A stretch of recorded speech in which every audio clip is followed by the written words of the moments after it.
Using plank tools, you can add and edit individual planks.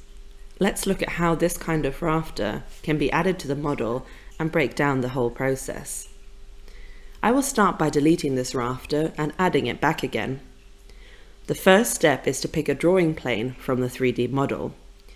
So I point to the top of the rafter, and now everything that I do in the model will happen in the drawing plane I have selected. Let's go to 2D to add this plank.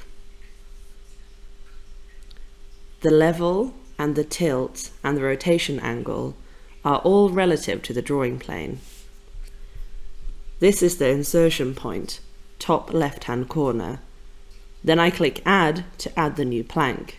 So from here, I will leave a little gap at the top. Here's the result in 3D. Then let's add a rafter ending that matches the other planks. This preset and these values are the ones I need.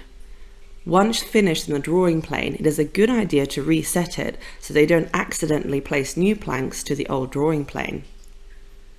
Let's look at the anchor point next. This will show the level for the selected element in function of the selected anchor point. This can be either at the lowest, the mid, or the highest point.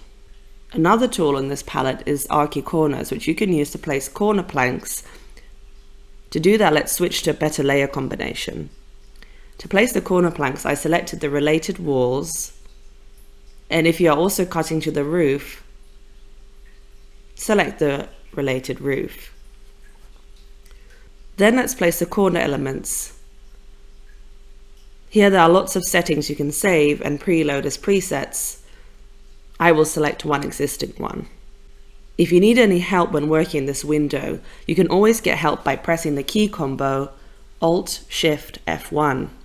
In some laptops, you may need to press the function key to access function keys, often marked as Fn.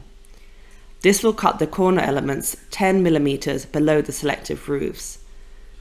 And this is our final result.